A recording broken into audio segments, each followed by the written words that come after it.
I'm Katherine Johnson, 55 years old. I'm a divorced wedding planner who split up with my husband 10 years ago. For 7 years before the divorce, my husband and daughter continually ignored me. As soon as she graduated from college, my daughter started living on her own. Despite being ignored, I felt it was my responsibility to raise her until she graduated, so I chose to stay. However, once she was independent and I divorced my husband, I left the house with my son.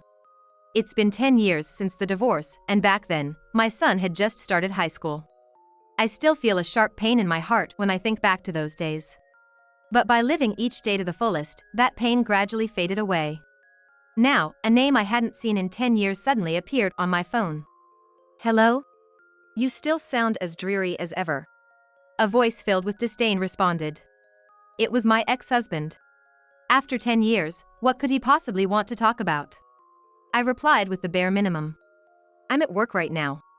"Wow, you're working. Lucky, someone actually hired you." My ex-husband always looked down on me.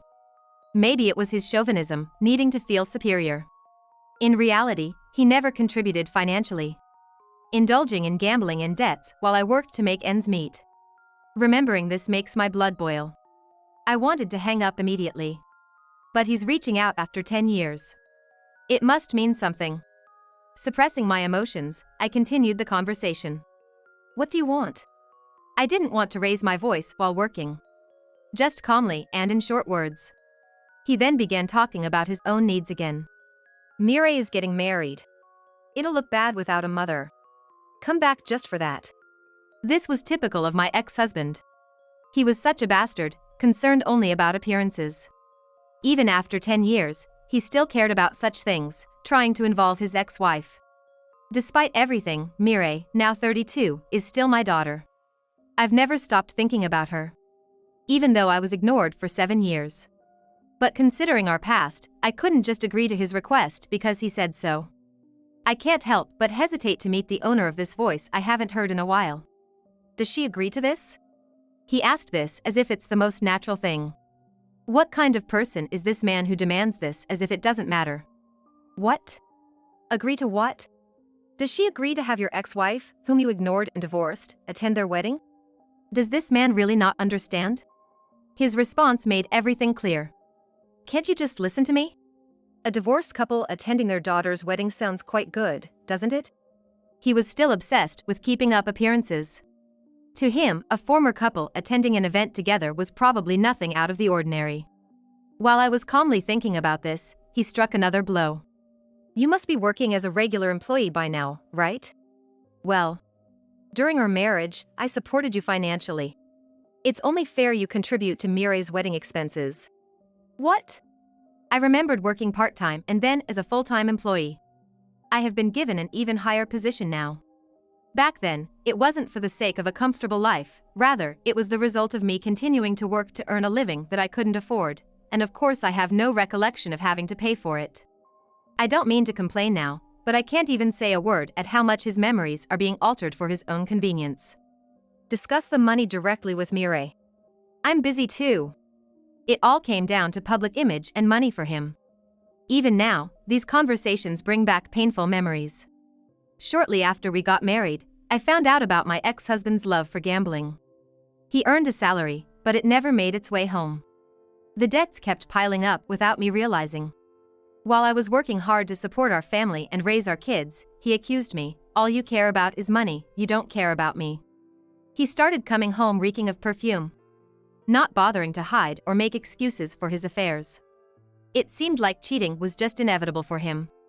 It's all in the past now. Not a pleasant memory, but I try to move on. Trying to change the subject, I take a deep breath and ask him over the phone. "What does Mireille say?" "What, you're still being ignored by Mireille? Being continually ignored by your own daughter, that's pathetic." He said mockingly, laughing as if he was enjoying this. Talking to this man wouldn't lead to anything productive. "I'll talk to her directly." "You should. I hope Mireille talks to you normally." He replied with a snicker and abruptly ended the call. I let out a deep sigh and turned my phone back on. On the day, I arrived early at the waiting room and sat down alone. Suddenly, the door opened and I heard footsteps I'd recognize even after 10 years. They stopped right in front of me. Why are you sitting here? What? There's no place for a mother who abandoned her child. His unnecessarily loud voice echoed in the small room. What do you mean? You heard it from Mireille, didn't you? What? There's no seat for a mother who hasn't properly talked to her daughter for 17 years. You're not wanted here. His words, spat out with a triumphant laugh, were predictable. I could imagine his expression without even looking. He must have been picturing a mother rejected by her daughter, after hinting at a joint appearance by the divorced couple over a phone call after 10 years. Such a typical move of his. Unaware that I'm thinking this, he continues his verbal attack, but inside, I can't stop laughing. Suppressing my emotions, I respond solemnly. I was just so curious. What? I was so curious, I just had to come. What? You're curious about your daughter's wedding after being ignored for 7 years and out of touch for 10? He says, laughing. Man, are you some kind of masochist? I paid some money, so let me have a peek. No way. Mireille doesn't care about you at all. You're just a wallet. He laughed uncontrollably, holding his stomach. Amidst his laughter, I asked him. Hey. What? What time is it? What? It's 11:30. Wasn't the ceremony supposed to start at 11? What? Even my ex-husband seemed to question why we were 30 minutes late. He started messaging Mireille. I've sent Mireille a message, just waiting for a reply now. He said, flopping onto a sofa. After a while, there was a soft knock. My ex-husband responded gruffly, and 2 figures slid into the room. Mireille and my son Ethan. My ex-husband, looking puzzled, addressed them. Mireille, why are you dressed like that? Mireille, who should have been dressed as a bride, was wearing a regular dress. Ethan, too, was casually dressed in a jacket and pants. And there I was, in my plain pantsuit. Looking baffled, my ex-husband asked Mireille with a blank expression the same question again. Mireille casually replied, What are you talking about? My wedding's already over. What? The wedding's over? Yes. What do you mean it's over? I don't understand. It's over means it's over, just like that. Right, Mom? Mireille said, smiling at me. Ethan and I returned her smile. My ex-husband looked at us as if he couldn't believe what he was seeing. Hey! What do you mean it's over? Do you know something about this? He demanded, turning to me. It's just as Mireille said. What? Like I said before, the 3 of us and the other family had the ceremony in Hawaii without you. Mireille calmly explained the main points to her father. His voice rose an octave in his flustered state. What? Hawaii? Mom helped us out, you didn't contribute a penny. Why would we want someone like you at the wedding? Of course, we wanted Mom there. Mireille added, stunning her father. My ex-husband, grasping at straws, asked. Then what's this today? Why are we all gathered in the wedding venue's waiting room? Mireille's eyes flickered as she looked at her father. Then coldly said, It's to cut ties with you. My ex-husband trembled slightly as he spoke. What do you mean by cutting ties with me? You ignored her with me for 7 years and then she left us.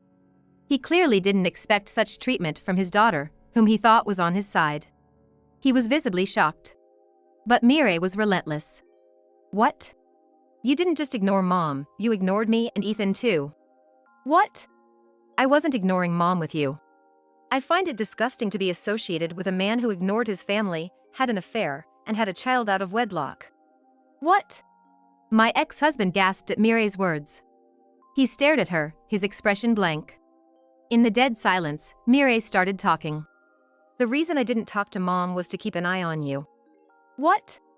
You neglected your family for gambling and debts, had an affair, even had a love child. And you hit Mom behind our backs, didn't you? What? You thought we didn't notice? Any middle schooler would understand that. And when Ethan and I were nice to Mom, you hit her even more, didn't you? My ex-husband glared at me. You. I didn't do anything. It was you who didn't bother to hide your actions, even in front of the kids. What? He must have thought I turned my children against him. I never did that. Any action I took could have backfired on the children. I wanted to avoid that at all costs. That's why I never confide in anyone about his actions. Looking back, maybe I should have secretly sought help. But back then, I was overwhelmed. I thought if I just endured, it would be enough. But my children didn't accept that. They each, in their own way, wanted to help and became involved. I knew you were abusing Mom since I was in elementary school. What? Since then? You might have thought we were asleep, but your loud yelling woke us up, whether we liked it or not. What? But as an elementary or middle schooler, there was nothing I could do. So, I decided once I was in high school, I'd save Mom. I ignored Mom to keep an eye on you. I thought if you had an ally, you wouldn't dare hit Mom. So, to protect Mom, I decided not to talk to her. She knows that. What? She knows? It was a strategy we all came up with. What? He hadn't expected us to be in cahoots. His face turned pale and twisted. I wonder what my children are thinking. Ignoring that, Mireille continued. I pretended to be on Dad's side to keep him in a good mood for safety.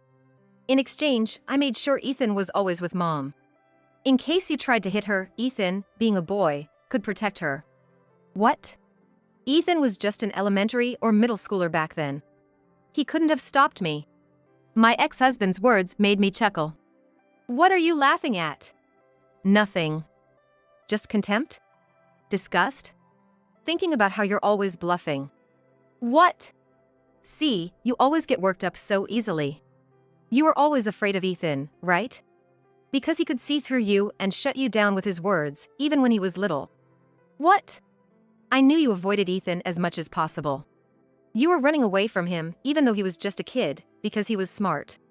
My ex-husband blushed in embarrassment and clammed up. That's why. I stayed by your side, and Ethan stayed with Mom. That way, you'd never dare lay a hand on her. I never realized that. He was visibly shocked. Mireille spoke ruthlessly to him. Well, of course. What?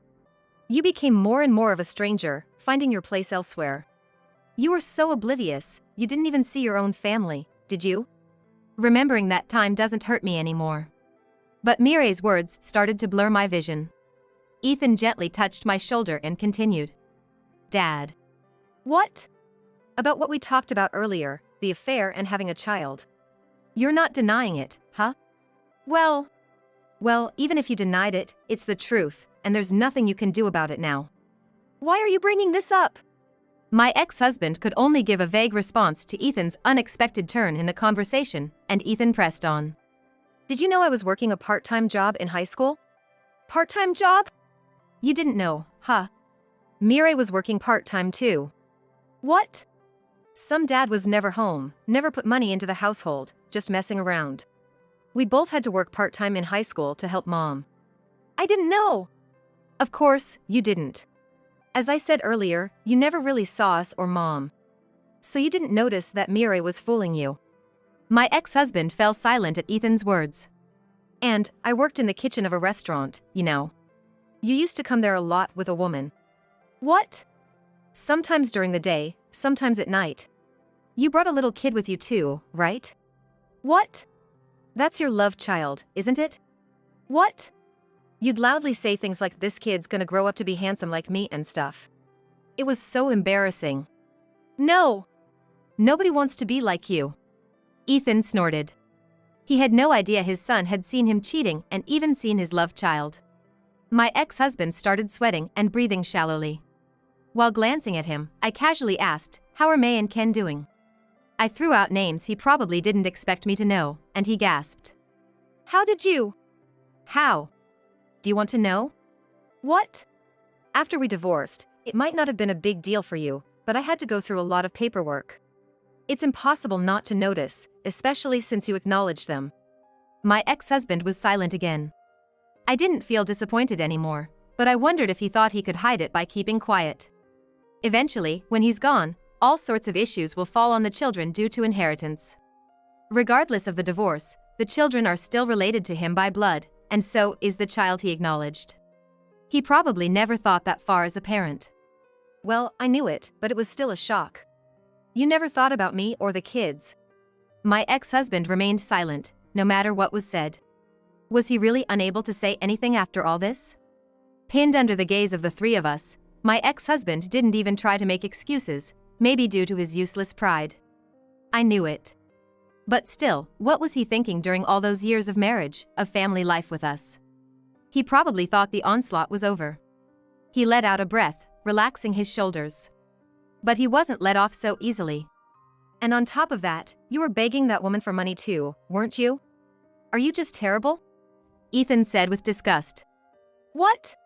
What are you talking about? Not what are you talking about. You're even messing with the company's money now. Mireille's unexpected words made him freeze as he stared at her. Don't say it's a lie. I didn't do that. Really? Still playing dumb? You can't escape this. What are you talking about? Where's the proof? His red-faced shout echoed in the room. Ethan doused his fire with a cool reply. What? You left evidence everywhere, blatantly in the company's books. What? His face was drained of color. The financial audit of your company is being handled by my husband. Mireille added. My ex-husband lost all expression, probably never imagining the man he thought he'd congratulate today as Mireille's husband was the one exposing his embezzlement. I was shocked when I heard it too. Mireille's husband, a certified public accountant, was involved in auditing my ex-husband's company. The chief accountant, who happened to know Mireille's husband's firm manager, brought up recent suspicious financial activities, leading to his involvement. The more we looked, the stranger it got. Did you really have to embezzle $1 million for your debts and secret child support?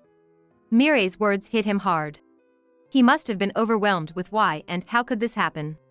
Ethan mercilessly delivered the final blow. You know, this is a crime. My ex-husband froze completely. His body trembled slightly.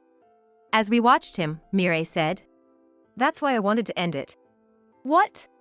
I'm married now, connected to another family. I don't need a criminal in my family, and I wanted to reset everything I've been carrying all these years. That's why I asked Mom to prepare this room today. Why can she arrange this room?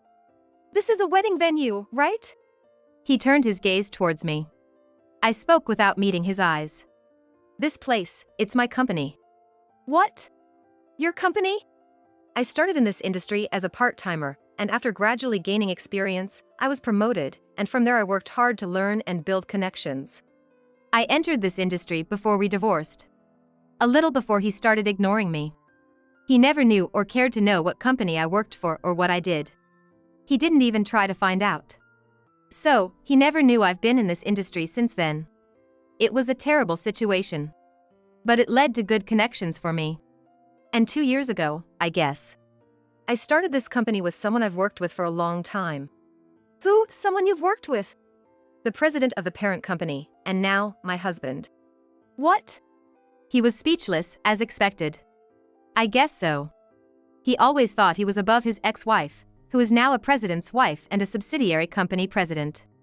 Shaking, he managed to ask us. Mireille is... What? Mireille is on my side, right? What? When we divorced, you cut ties with her, right? That's right, isn't it? He shouted desperately, but cold words rained down on him. Isn't that obvious? Like I said earlier, I ignored Mom on the surface for 7 years just to protect her. It was only superficial, I never really ignored her. Besides, you were hardly ever home. What? You only saw what was on the surface, right? Whether I was ignoring Mom or not. Well, that's... And when I graduated from college, you two got divorced. That's when I made my choice, right? To go with Mom. That's a lie, right? It's true.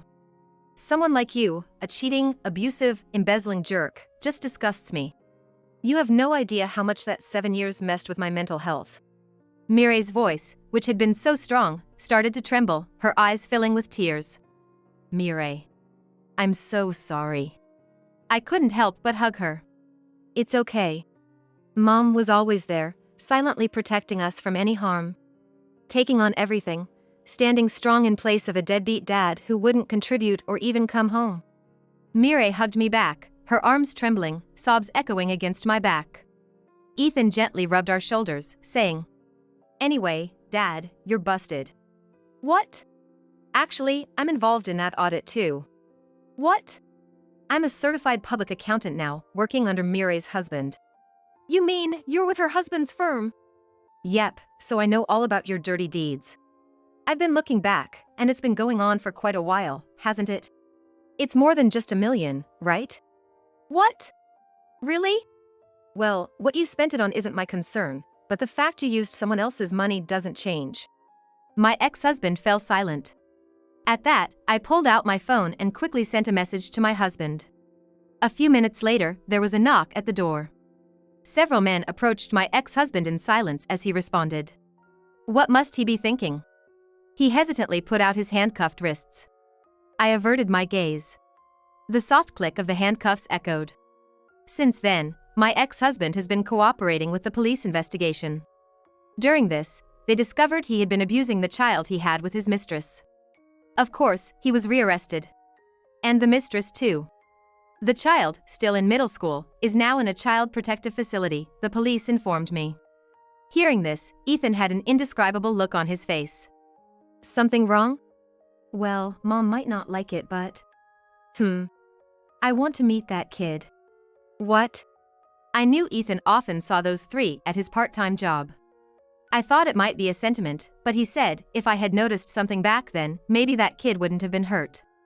Ethan seemed to feel responsible for what had happened. Also, yeah, you may not like it, but he's technically my brother, right? Ethan said, looking away. Perhaps since that time 10 years ago, he had felt a vague sense of brotherhood towards the little boy. Indeed, he's all alone now. Yeah. Honestly, I didn't feel great about it. That child was the result of betrayal. But he's alive and growing. I've made my kids go through unnecessary hardships. Part of that responsibility is undeniably mine. So, let's do what I can now. Shall we go meet him sometime? Ethan's face lit up with a smile. How the boy would react or receive this, I don't know. But I want to see the smiles of the children around me as much as possible. I gently stroked Ethan's head. To move forward, I'll ask someone who knows. I took out my phone, opened my history, tapped the name of someone important, and listened to the dial tone.